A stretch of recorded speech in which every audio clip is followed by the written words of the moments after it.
Hey guys, welcome to Chem Squad Chemistry. Today with Mr. Mullins, and we are going to be talking about molarity, aka concentration. Today you're going to need a calculator, your formula sheet so that you can write down our new formula, and a place to show some work. We're also going to be taking these notes and working the example problems on page 3 and 4 for a while. So that's where we're going to be at in your book. So concentration and molarity, let's get started. The word concentration is something that you probably already knew. The concentration of a solution is an indication of how much solute there is dissolved in a solvent. So in layman's terms, the more stuff you have dissolved in your water, the higher the concentration of it. We've talked about it with acids. The more H, you remember the little brackets that we talked about that go around H, they stand for concentration. We were talking about how many hydrogens were in your solution. So the word concentration is literally just talking about how much solute, how much stuff is dissolved in your water. High concentration means that you have a high amount of solute, means a lot of stuff dissolved, and low concentration means that you have a small amount of solvent. Remember that the brackets is the way that we denote concentration. In chemistry, we're not going to use the word concentration a whole lot. Instead, we're going to use its counterpart called molarity. Molarity means the same thing as concentration, and it is abbreviated with a capital M. So sometimes you would see something written like this, 6 molar HCl. That's telling you that the HCl has a concentration of 6, right? 6 molar. So you would read that as 6 molar HCl. Means 6 moles. When we're talking about molarity, remember that's capital M. It has units of moles over liters, where moles is our solute, liters is our solvent. So we're talking about how much stuff is dissolved in our water, right? So it's the same thing as concentration. We're just going to be using this formula to get it. So keep in mind that the solution is the solute plus the solvent. And we're going to use this molarity formula as a friend to work some math problems. So when we're calculating molarity or calculating concentration, it's just some really simple math steps that go along with this. So let's do this. This problem is on the bottom of page 3. And we are going to need the formula molarity is equal to moles over liters in order to solve it. So it says, what is the molarity of a solution in which 58 grams of NaCl are dissolved in 1 liter of solution? So imagine this. You got a liter of water. It tells us right there, a liter of solution, and you're going to put into it 58 grams of salt. They want to know how strong it is. How strong is this, salt water that you made? And instead of measuring it in concentration, we're measuring it in molarity. It's really that simple. So remember that molarity is moles over liters. So we're looking for molarity. Means we need to have moles and we need to have liters. So did they give us moles or did they give us liters? Well, it looks like we already have liters circled, so we know that's 1.0 liters. And they did not give us moles. So remember back when we were doing stoichiometry and I told you that it was all going to come back one day and you better be good at doing molar conversions. Well, here it is back again. You see that they gave us 58 grams. We know that grams has a relationship with moles. X amount of grams is equal to 1 mole, where X is the molar mass. So we have to do a little side work in order to figure this out. 58 grams of NaCl, remember that's where we're starting, and we need to convert to moles. To get rid of grams, we're going to put it on the bottom, and look, here it is. 1 mole is X amount of grams. So in order to find out this, we need to know the molar mass of salt. We know that sodium's 22.99, Cl's 35.45, so that gives us an X, or a molar mass, of 58.44, so 58.44. So we type this in our calculator. Remember that we're going with this amount of sig figs 2, so I would have 0.99 moles of NaCl. So there's my side work. This didn't really take place in my problem, but I had to do this in order to find my moles. So now that we have our moles and now that we have our liters, we can simply plug this into a formula, right? This is just math from here on out. These moles are going to get plugged in for moles. Liters are going to get plugged in for liters. So 0.99 divided by 0.1 by 1. 0.99 divided by 1. That gives us a molarity of 0.99. Don't forget your units. They did not cancel. We have moles over liters.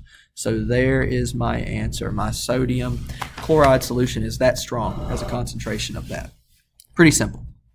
Let's do another problem. It says, what is the molarity of a solution? So as soon as you see that word molarity, you better start thinking of formulas that you know. Molarity is equal to moles over liters, in which 10 grams of AgNO3, that's silver nitrate, are dissolved in 50 milliliters of solution. So you have to recognize here that they gave us milliliters, not liters, so we have to convert. And they gave us grams, not moles, so we have to convert. So this is going to be two little side problems. Let's go ahead and get them started. We need to go from 10.0 grams of AgNO3, and we need to convert that to moles of AgNO3. And we are going to use 1 mole is equal to X amount of grams. So let's add up what AgNO3 weighs.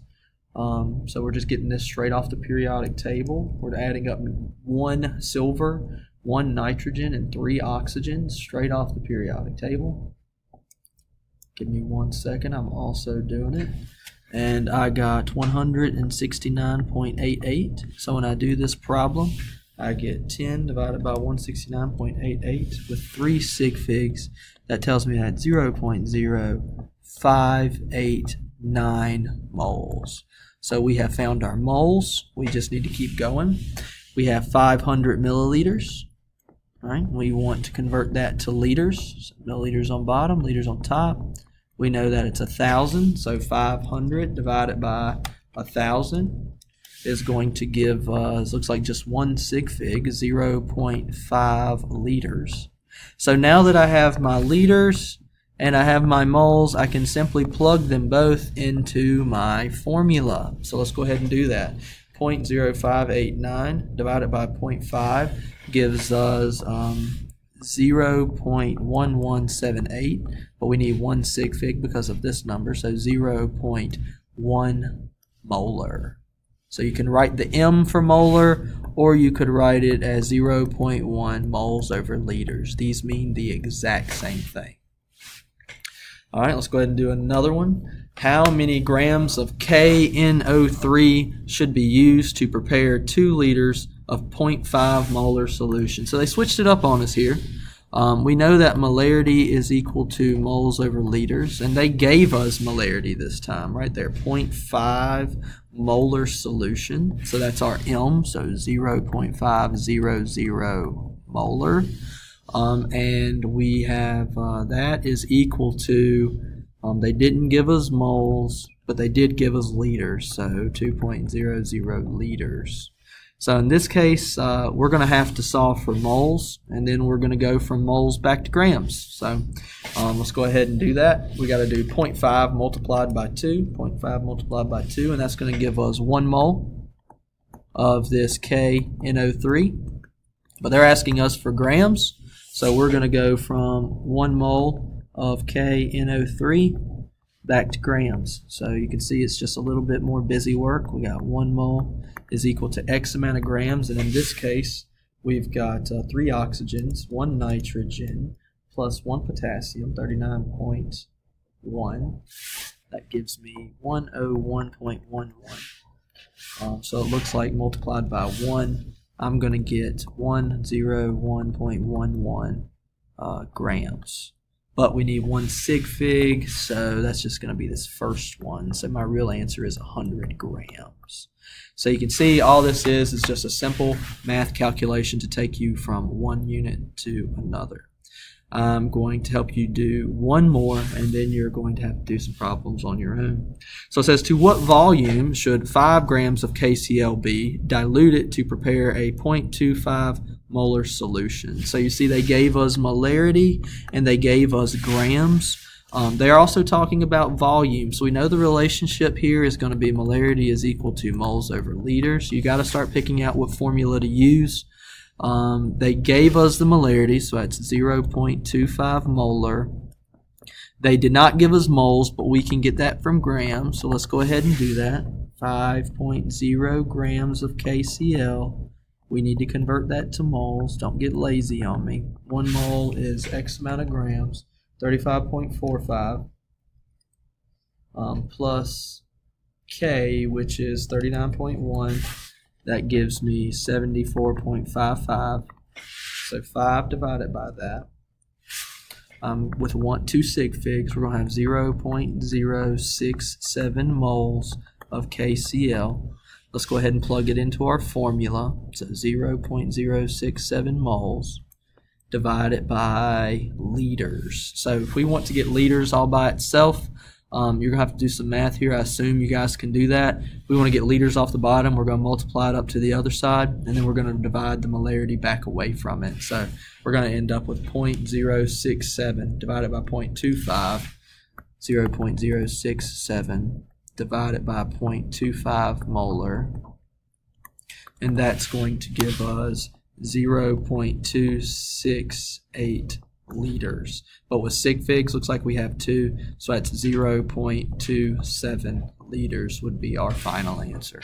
So I want you guys to do some more practice with this. So continue working on these problems using molarity to solve these things.